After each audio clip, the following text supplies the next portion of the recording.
But first, with all this blistering heat, I thought it was time to look at how to be cool.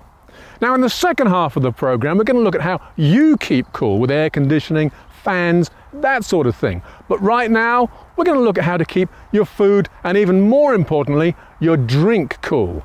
See you inside. Now then, if you've got an A-class or a coach-built motorhome, like this one, the chances are that it came equipped with a fridge like this. This is an absorption fridge. The technology's 100 years old or even more, but they still work really well.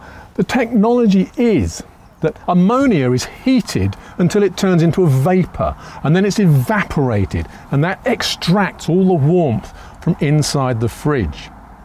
The big advantage of this kind of fridge is that it runs on LPG, on gas. The disadvantage is that they're very inefficient. Running on 12 volts, it's going to be using 7, 8, even more amps, which means that it's completely impractical if you're going to be wild camping and you don't have gas. Of course, you can run them on 230 volts as well. Another advantage is that they're completely silent, which means that you'll have no problem sleeping at night. But on the other hand, the disadvantage is that if you're on a slight slope, the fridge stops working completely. Now then, if you've got a panel van, it may well have come equipped with a different kind of fridge. One like this. The fridge you've got at home is a compressor fridge, and compressor fridges are often found in panel van conversions because they happily run on 12 volts, and panel vans often don't have LPG, or at least not much of it available. They're very, very efficient, which means that you can happily run them on 12 volts. They'll use around half an amp, no matter what size they are. Although that does vary according to the ambient temperature. The harder the compressor has to work, the more energy the fridge will use. This is a portable model. You can use it as a backup for the main fridge in the motorhome here, or use it outside in the awning. It'll keep things not just cool, but really, really cold. Drinks and even ice cream, because it brings down the interior temperature to as low as -18 degrees, and that is really cold.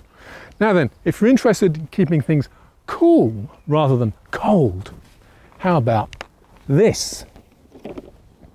This is a thermoelectric cooler. You can find them in camping shops and motorhome dealers. They're even in supermarkets. The technology that it uses is very clever, but it was invented in 1834 by Mr. Peltier.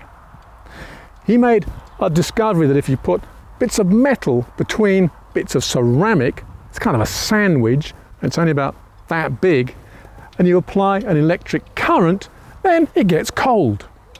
So inside here is one of those Peltier modules, and a fan blows air over it and cools the contents inside there. Now, it's not very efficient. A 12 volt cool box like this will use around 4 amps. And it doesn't get very cold, maybe 20, 25 degrees below the ambient temperature. So a cool box like this is great if you want to put sandwiches and cool drinks in, bars of chocolate, and nip on down the beach or off to a picnic. So there you are, there's 3 completely different kinds of ways of keeping your food and drink cool. Now coming up in the second half of the program, we'll be looking at ways of making sure that you're cool too.